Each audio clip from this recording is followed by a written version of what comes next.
I was just looking the other day at the range of infotainment systems that are out there at the minute. Now you look at the big companies like Volkswagen, the old timers, Volkswagen, BMW, Mercedes, Audi, and they're just uninspiring. I mean, if you look at the Volkswagen, they call it the Discover navigation system, which it confused me. I was like, okay, is that an infotainment system or is that just the sat nav? But no, it's the whole thing. Discover navigation system. Okay. And they do it really strangely, actually, with the Volkswagen. So they go there's a real divide between lower end cars and upper end cars. So they'll have so in the lower end cars, you'll have like a 6-inch display. It'll be like really basic 2D navigation. You get your basic controls. You get an aux if you're lucky. That sort of thing. Walks out. Exactly, yeah. And then they sort of step it up to look like so. And you also can't get Apple CarPlay on some of the lower levels, I believe.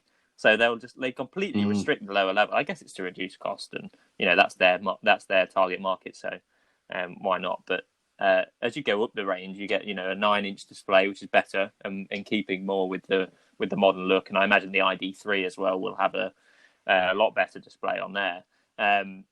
Or at least the 9-inch display with the Apple CarPlay and everything else, which is great. So yeah, you go from this Discover navigation system to then this Discover Nav Pro, which is then just larger display. You actually get Pro instead of the light version.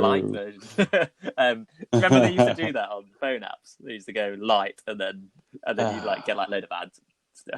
Yep.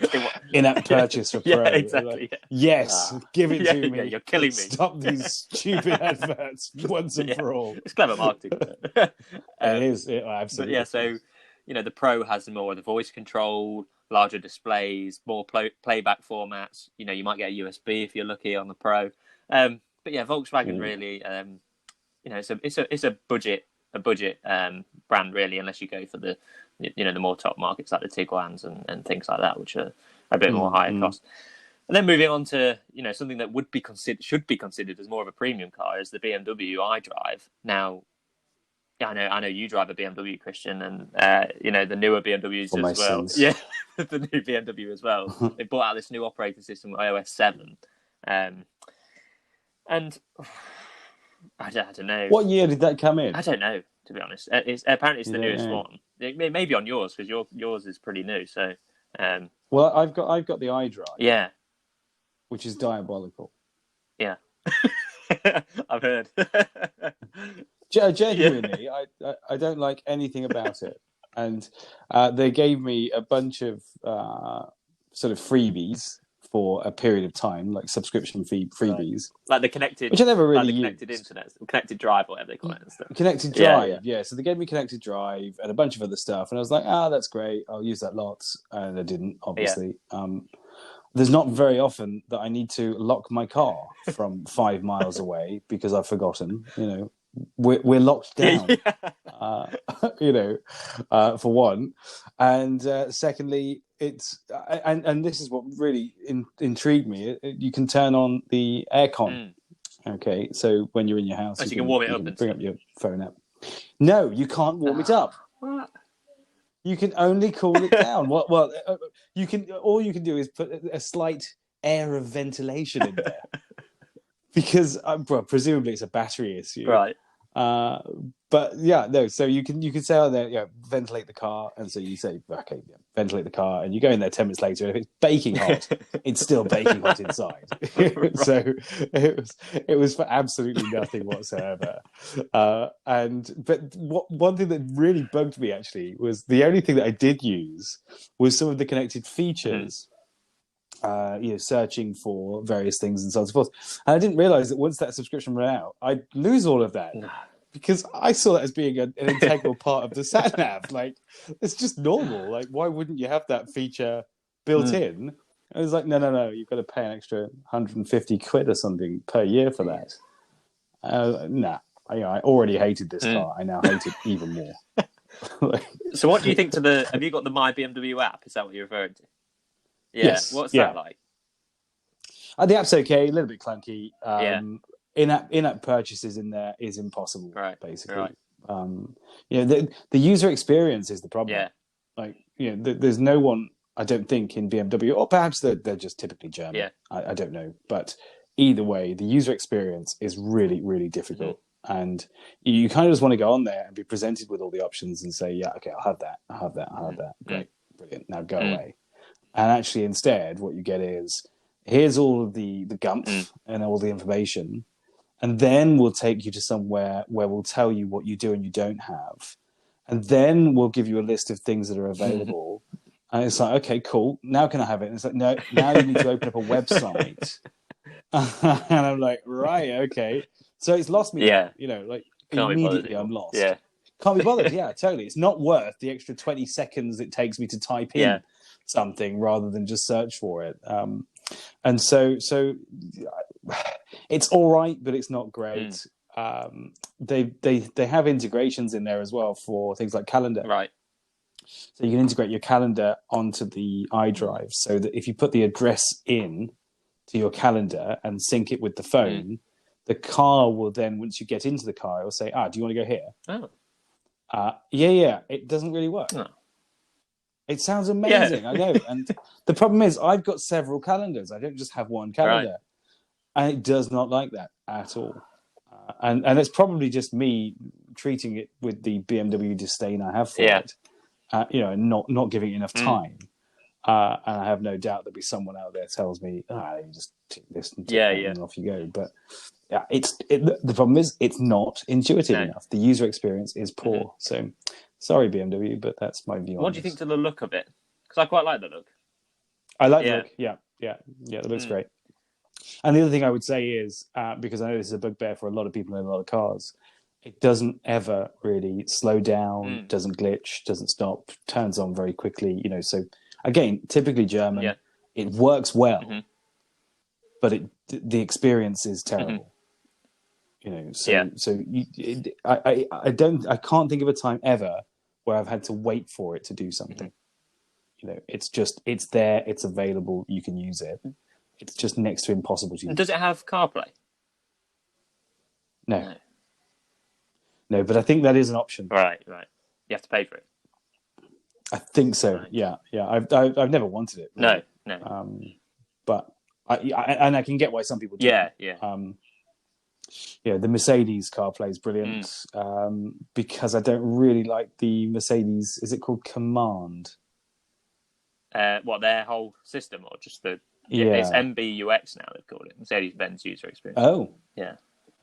Interesting. Well, I think it used to be called Command. Right.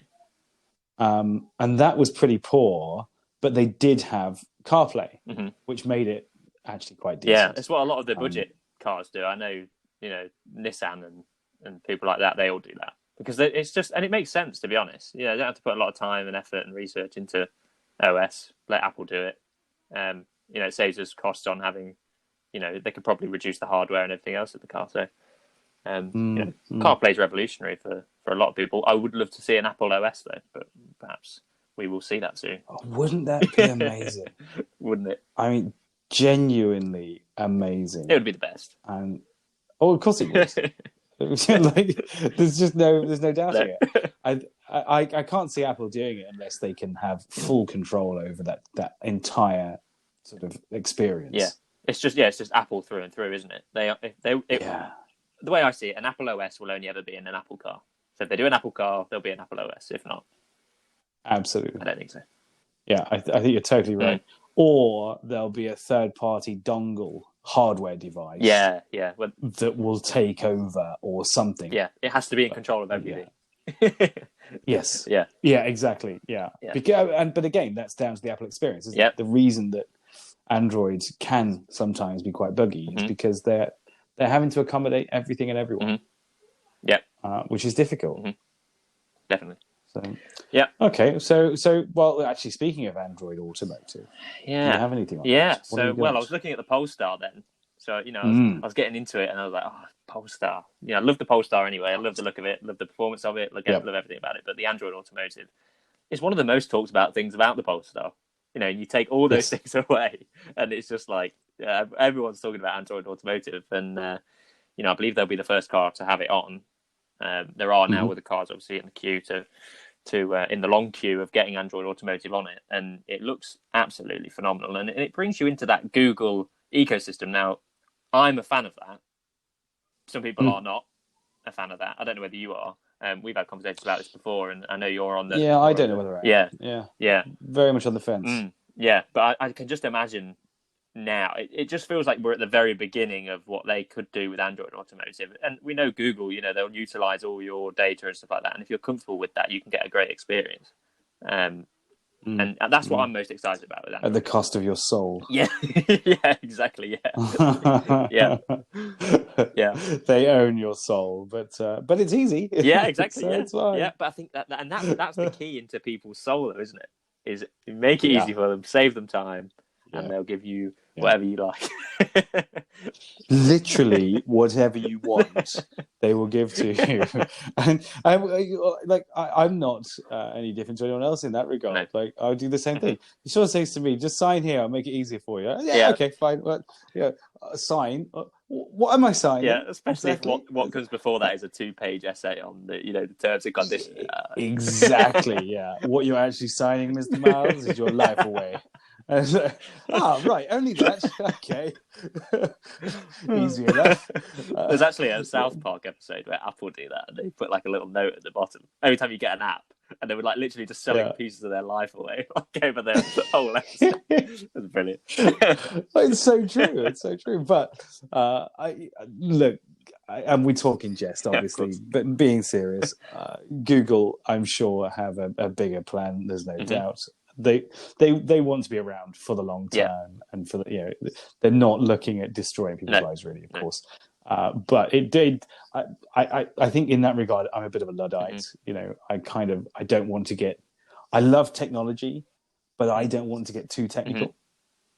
Like, I know that sounds like a massive oxymoron. I don't quite know how that really works. There's a juxtaposition there. I get it. But I'm a massive technophile. I love technology, love learning about new things, particularly in that space. But if someone says to me, "Oh, are you going to buy one then?" I'm like, "Yeah, I might, but only to test it. I think I probably won't use it, or I'll send it back, or whatever." And maybe that's just my natural distrust, maybe for corporates. I don't really know, because I'm not a conspiracy theorist at all. I don't really care in that regard. I'm protective over my own data, I think, more than anything else. Yeah. But anyway, Android Automotive, it's not going to take over your world, but it might actually make your life a bit easier, particularly in the EV sector. And also, when you're thinking, when you're looking at like EVs, and EVs seem to be leading the way for driving. I don't think you're ever going to see internal combustion self-driving. I don't know. Maybe unless someone develops one. It would be pointless. But you can put on internal combustion, and you can do it like the is it Waymo that Google are creating. Yes, they've created more of a device than a car, which is interesting. But anyway, so and I think as well, with that and the living room experience that everyone, that we talk about a lot on the podcast with Android, they've already got that infrastructure there, Google Play Store and everything else. We've obviously, and we'll move on to Tesla in a minute, but Tesla are starting to bring games and things into their cars. Google, anything that has got a Google and an Android device in it can do that from day one. Yeah, out of the box. So out of the box. Everything that Tesla's doing to do that, they're catching up with Android in the OS space. So I think it's a great choice for OEMs. What? And will they ever? I don't know. I mean, Android have got a massive. Fully. But Android have got a massive head start. So yeah. Well, it's huge. I mean, the App Store the Google Play Store is massive. Let's face it. And you have immediate compatibility out of the box. But you also have a massive audience there, because you're not just catering for vehicles; it's also phones and tablets and everything else. So Tesla just can't compete, surely. Not in that. I wouldn't have thought so.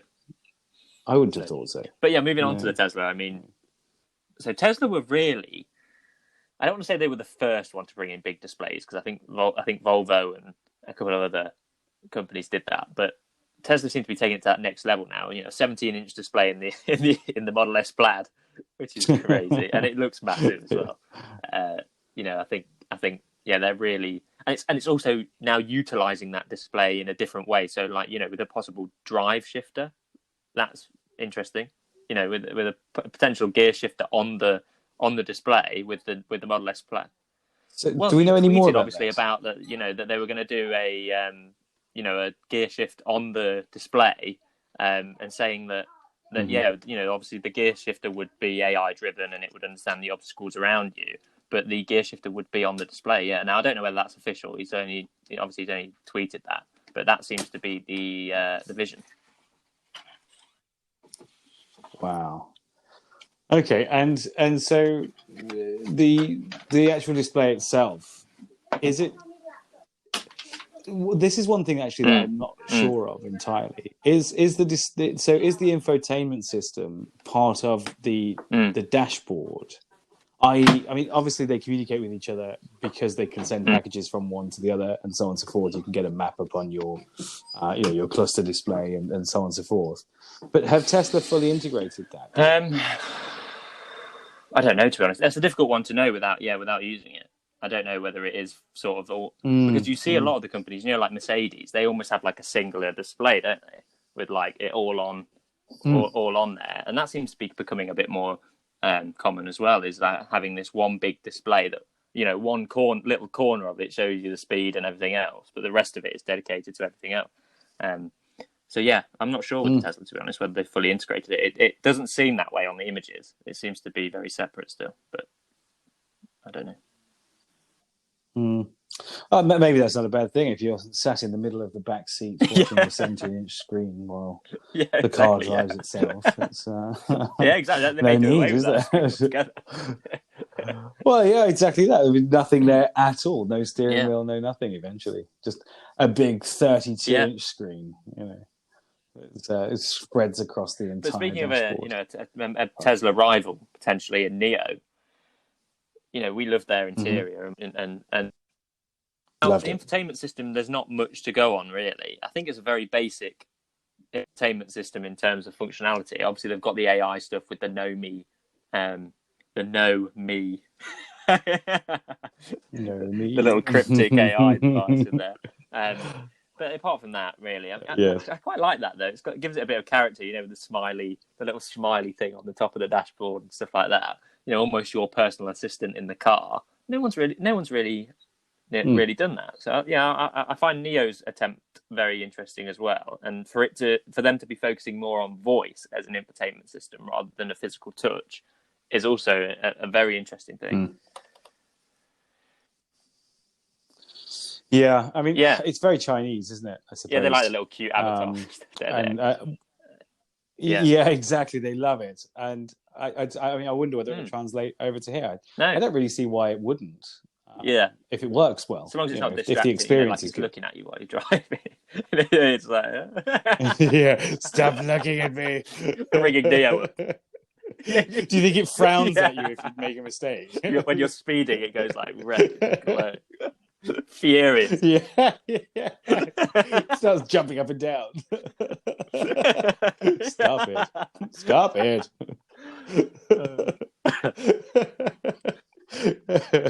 Yeah, no, but no, Nio are definitely setting up for it. Tesla, without a doubt, setting up for it. You know, big old screens.